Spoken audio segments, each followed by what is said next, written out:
Hi, and welcome to the Bitcoin Edge, Ileana. Great to see you. Thank you, Paula. Thank you for inviting me. I want to know a little bit about you. Where were you born? Where are you living now? And what are you doing with your time? Well, very good questions. I was born in Cuba, and I came to the United States when I was 3 years old. So I've been all this time here in the United States, and if I say how many years, I'll say my age. So we'll kind of leave that one out. I've been retired since 2016, so I'm blessed and I travel a lot. I also have like a second home in the south of Spain, in Malaga, which I enjoy going to as many times as I can. And anyways, I'm very happy to be on your podcast or your show. Great. Well, you're the first person that I've had that's really a true Bitcoiner. But before we get there, I want to hear about what did you do before you retired? I'm a computer science major, an old timer actually. I was a programmer when I was studying computer science in the 70s, before the personal computer. So that kind of dates me in terms of how old I am again. I programmed several languages, and I had to major in several languages. Back then there was COBOL, Fortran, machine language, assembler, and a host of them. And so computer science and anything related to technology along those lines is really a passion for me. I was fortunate enough to apply for a job in government in the early 80s, and I basically started that job without finishing college. So I worked full time during the day and went to university at night. It was Miami-Dade County government.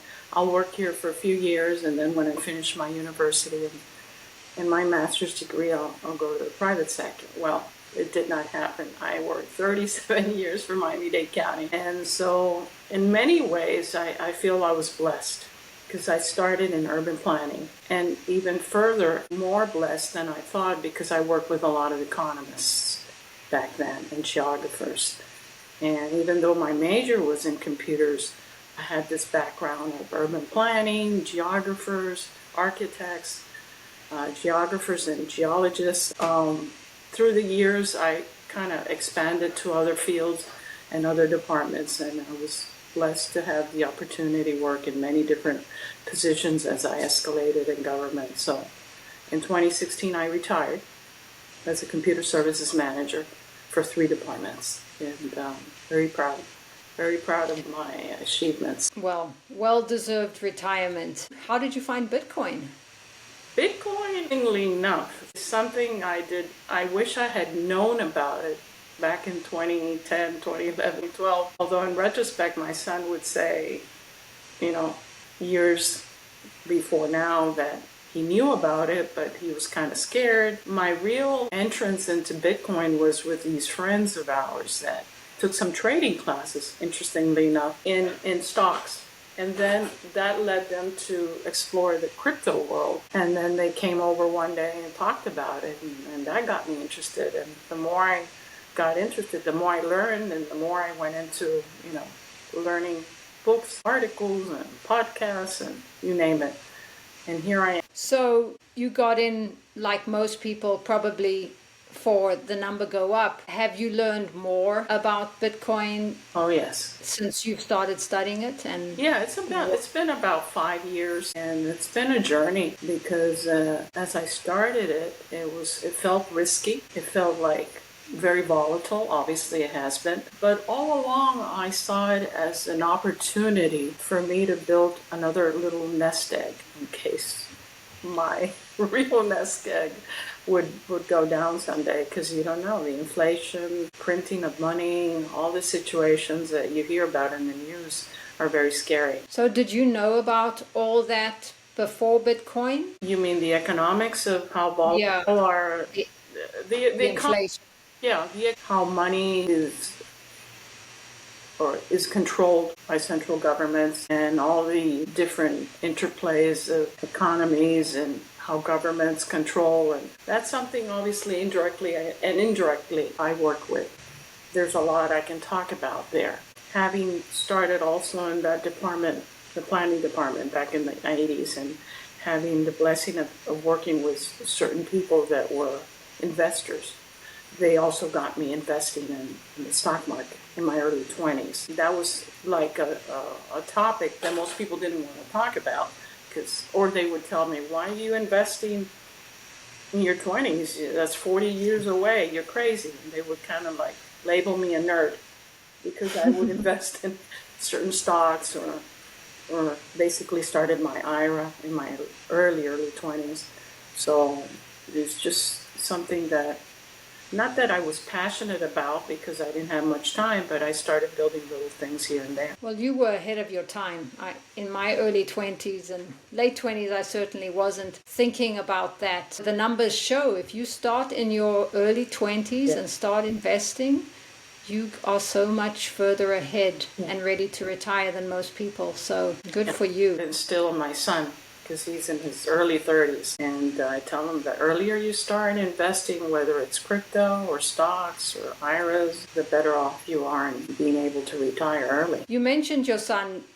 Was he the one who brought Bitcoin to you, or? He's also a devout... A Bitcoiner. Yeah, Bitcoin, and he believes in it strongly, and he's sort of like he is my assistant in many ways. When I do certain things with wallets and go out of my comfort zone, he kind of hand holds me, even though I should do it myself. He hand holds me to take certain moves and put money in certain areas where it's safe. So he's a previous Apple ex-employee, and he's really into technology, so he complements what I don't know. Well, we certainly need the help of the younger generation. They're much better with technology than us. We're just doing our best. What I wanted to get into a little bit, you mentioned before we started about how do we help other people. And I'm from Zimbabwe. I was back there for 2 months, and I did go to a Bitcoin meetup, and there are a few people there using it. There's no way to onboard really except through cell phones, and I didn't know how to do that. I mean, when I say onboard, if you want to buy Bitcoin, you have to go peer-to-peer. Right, I heard that. There's no Coinbase in Zimbabwe. In South Africa, there is. But what I learned, what I've always known, is that people who are just barely getting by have a very hard time saving. Forget Bitcoin. They can't even save anything. First, they need to get ahead, number one, and then they need to start saving in Bitcoin, in my opinion, because of exactly what we talked about, that the money printing is going to devalue your retirement savings, your anything in the long run, and Bitcoin so far has continued to go up against every other asset. Is there anything that you've thought of to help people? I heard recently a story of some Afghan women that have been tortured and have been persecuted, obviously. Forget talking about politics, but Bitcoin was their way out of that country. They started saving a little bit here, a little bit there, and it was their freedom to actually leave that kind of torturous society. And that for me was, that just really made me even more passionate, because for the longest time I used to, belong to different organizations to help out. Recently I no longer belong, but I belong to Zonta, which is an international organization that helps women. Years ago I belonged to Amnesty International. I'm thinking of rejoining them. So whatever sparks my interest and passion in terms of helping humanity before I leave this planet, and maybe Bitcoin is an avenue. It's definitely a conversation we should continue to see how we could possibly, possibly just educating people is an avenue. Exactly. And that's what I came back here and thought, because I didn't know who wanted to hear the message over there. I do help over there. I help people that are less fortunate, but the people I'm helping, not all of them are ready to hear. There are some that were starting to make a little bit more money. I think that in lower income areas, the number one is finding a way to get ahead, having the right mindset, Exactly. getting ahead, then starting to save in Bitcoin. But in order to do that, I think you also have to learn about money, because without that, yeah. And you know, in El Salvador, they do a course, My First Bitcoin, and they teach them about money first, and then they go into the whole history of it, and then into Bitcoin, because without that, it's very hard to just dive into Bitcoin to understand why you need it. Exactly. Yeah, you need the basics. Obviously, that's something, a foundation of building up. And then the fact of being able to save, because as a Cuban immigrant here in the 60s, my parents could not save money. For the life of me, I don't think they ever had a savings account. And that was one of the counter examples of things that makes you kind of open your eyes as you grow up. For example, going to the university, it's not a luxury. It's not an option. It's a necessity to get out of certain economic class conditions, which could be really, really sad. So yeah, you're absolutely right. And I also saw a video on Cubans that use Bitcoin. So it actually is being used there. Really?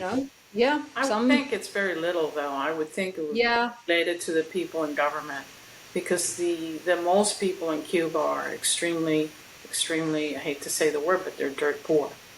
Except for those that have somebody in this country that sends them money, or they're mixed with the government and they're part of the government.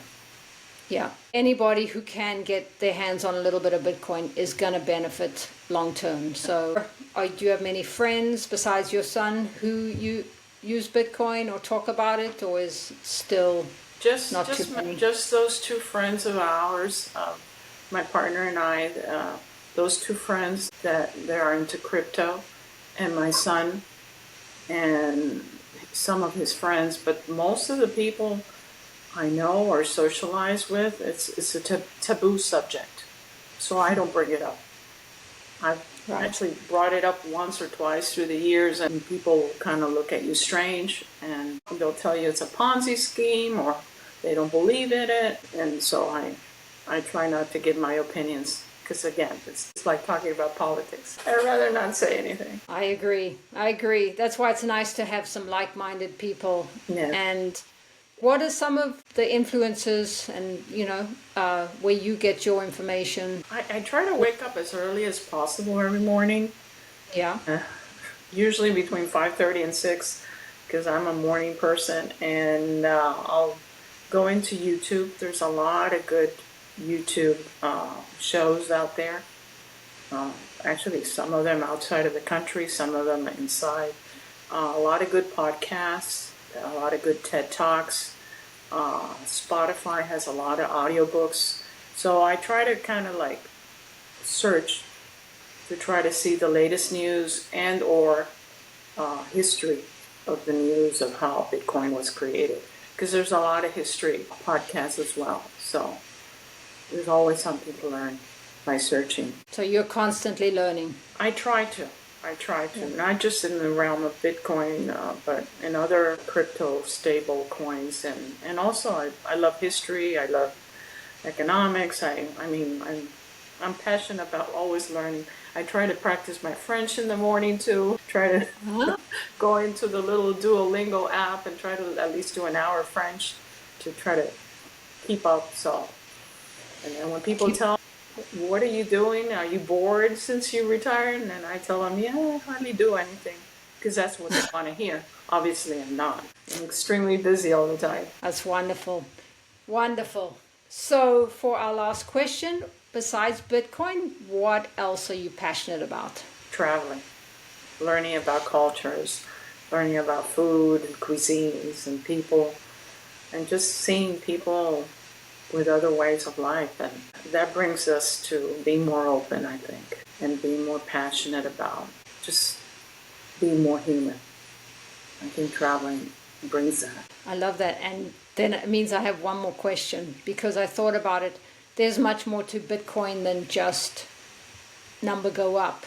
Have you learned anything else from Bitcoin? It's everything tied to Bitcoin. Is the foundation is really blockchain technology. And blockchain technology is something that promises so many different things. I mean, especially uniqueness. And especially, it really ties down to if one tends to be utopian, it brings the possibility of having a global money structure where people can be freer, it could be more transparent, there's less dominance in trying to basically control people. I would think it's a promise towards having less dictatorships in the world, and a promise to have people really preserve what they have. To give an example is something as unique as a property title. In countries like Cuba and Africa, obviously the continent of Africa has a lot of countries where dictators come in and they take everything from people, and they take their deeds, they take their paper, they take their gold, whatever. If people can have it in a blockchain structure, let's just say a property deed, which is unique to them, nobody can steal it from them. So there we can go on and on. I can tell you many different uses of that. Tokenized securities, tokenized stocks, tokenized valuables. I mean, the blockchain promises so much. It's just not just Bitcoin. Obviously, Bitcoin is the key for transparency. If I want to leave with all my money and I have it in Bitcoin, I can go live in whatever country promises me freedom if I don't have it in the country I'm in. Nothing to talk about this country because I owe a lot to this country. It's not a criticism to this country. I love this country. But Bitcoin and the blockchain technology gives you that movement of being able to be free. And that's what people don't associate because they don't know enough about it. You know, that just brings up a great point. Yes, Bitcoin is an honest ledger. Exactly. Everything is out there on the blockchain. Like you said, it cannot be stolen from you if you hold your keys, if you have exactly what's necessary to prove it. And there's only ever going to be 21 million. So we are capped at when there's no printing in Bitcoin. Exactly. But on the blockchain technology and tokenization, can that be used with other assets? Definitely. It's a recording of a ledger. It's a recording of everything that could be out there publicly tied to a uniqueness, tied to an individual in perpetuity. Because if I would have had access to the properties that my grandparents left behind in Cuba in a way that no dictator would have stolen from me or the rest of the population, we're talking about another world. I think a much fairer world. I hope. At least I have that optimism. I hope. Places like Argentina or other countries where they have hyperinflation, that would cease to exist because you have something that will not be confiscated. It won't be devalued, like the situation in Cyprus back in 2012, where people started using Bitcoin because they lost everything. So things like that can play out in different parts of the world, and I'm hoping it'll be much more fair for generations to come. Yeah, it's funny you bring up Cyprus. Other part of my family is from there, and really? They were in there. The grandmother, a month before, moved her money to England. She didn't have a clue what was happening. I said, "How did you do that?" I said, "Did you get a feeling about it?" She said, "No." Wow. She said, "I just did it." They saw everybody else. I mean, anything above $100,000 was just wiped out of the account. So if you had $1 million, you lost 900,000. And that happens more than we think. Oh, It happened to my mother in Zimbabwe. She worked as a teacher 30 years. Overnight in 2008, they took 9 zeros off her savings, and it was gone. And even people like that in my family, my mom doesn't give me a hard time about Bitcoin. She doesn't quite get it, but she knows what happened in 2008. wow. But people don't see with the US dollar, it's kind of slowly happening, right? It's not these hyperinflation like Venezuela, Zimbabwe. It's slowly happening. My parents and my grandfather had a lot of money before the Castro Revolution. He was a banker. When the Che Guevara was told to nationalize the banks, he was told on a Friday, and the following Monday, everything was just lost, completely lost. So We're talking about, in many cases, many people lost not only their life savings, but everything, their heritage, millions of dollars. Nothing could be changed after that. And again, these same stories over and over and over. That will not happen in the future. And again, it's not controlled by a central bank. It's not controlled by the United States. It's not controlled by a certain country. So that in itself is promising. If we see what goes on in the banking world with fees, just a simple wire transfer when we purchased our home in Spain, doing some few little monies here and there, wire transfers, we're talking about thousands of dollars. And 2 weeks later, the money arriving. That's just crazy in today's world. So all these things can be prevented. They will cease to exist. And hopefully certain countries will not stop it, hopefully. Well, I think that's a wonderful use to bring up. And just a shout out to all the Cuban people who did come to Miami, because a lot of people lost a lot and they worked so hard to rebuild. And so we don't want that to happen to other people around the world either. And so hopefully Bitcoin can help with that. Hopefully so. And blockchain.